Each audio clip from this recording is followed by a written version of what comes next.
Hi boys and girls, I am here ready to carve my pumpkin for Pumpkin Day. And so the first thing that I have to do is take a knife and I saw all the way around the top, and you are going to have your grown-up do this for you. This is too dangerous for kids to do by themselves. So have your grown-up carve all the way around the top with a knife, and this is actually a special pumpkin carving knife. And then you have to just kind of wiggle this and get the top off, and look at some of that goo in there. That's called the pumpkin pulp.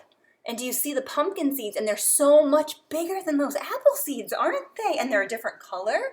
These seeds are kind of a whitish tan, where you remember what color are the apple seeds that you found?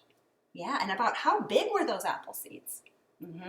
So now I'm using an ice cream scoop, actually. And I scrape the inside of my pumpkin, and I keep scraping, and I get all that pulp out of there. Oh my goodness, look.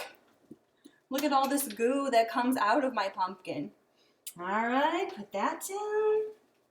Gotta scrape some more. And it might take a minute, and it's okay. You want to get as many of the strings and everything out as that you can, and sometimes it comes out in the scoop like that. And other times, it's better to just reach in with your hands and pull it out, and it's okay if your hands get a little dirty. Okay, so now I have a big pile of pumpkin pulp, and I have the top of my top. I have to saw all of that off. And again, anything with a knife your grown-up should do for you. You can do the ice cream scoop or a big metal spoon if you don't have an ice cream scoop, but that works really well. So I'm trying to get all this gunk off. Maybe I'll use my ice cream scoop on the top a little too. See, scrape, scrape. It takes some muscle. There. That's better.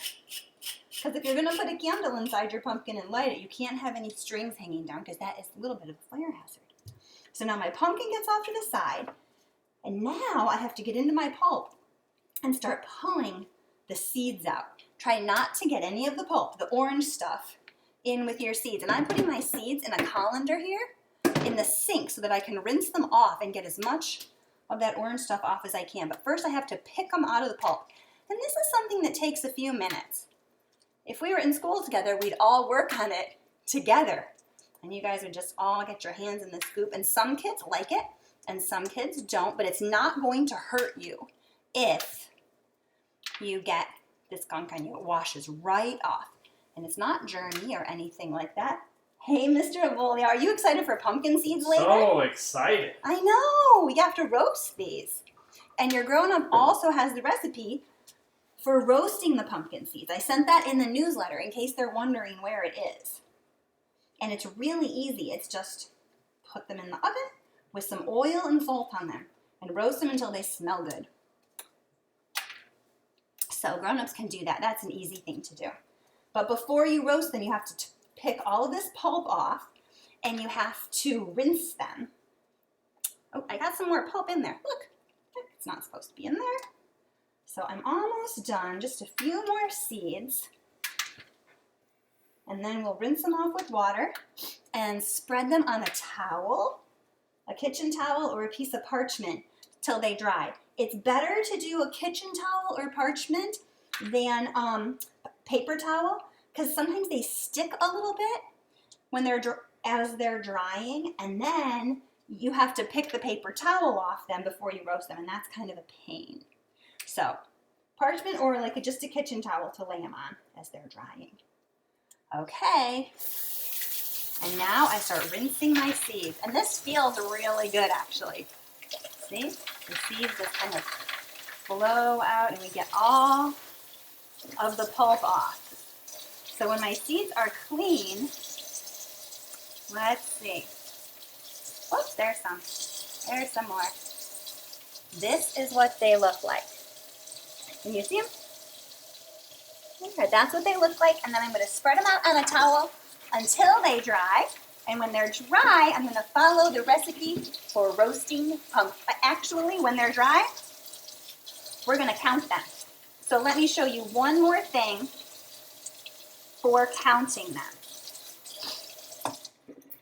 So when your pumpkin seeds are all dry and it's time to count them, what you're going to do is spread them out on your counter in piles of 10. I'm going to move this down for you. Can you see? 1, 2, 3. Oh, do you have any parchment there, Mr. Treffolio? That would be better because they do stick to the paper towel. He's getting me some.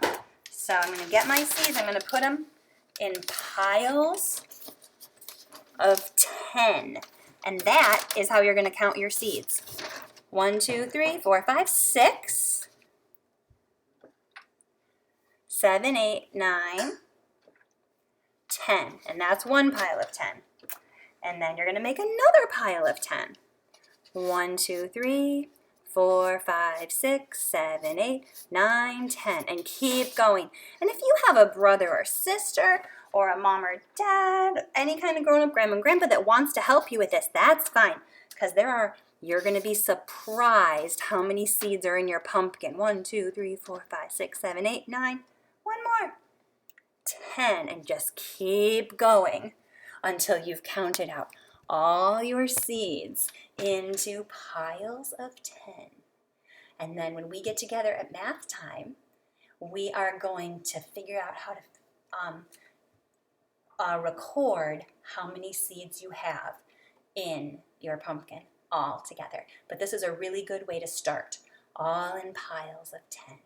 All right, I hope you enjoyed seeing how to carve a pumpkin, and we're going to keep having a great pumpkin day. Bye!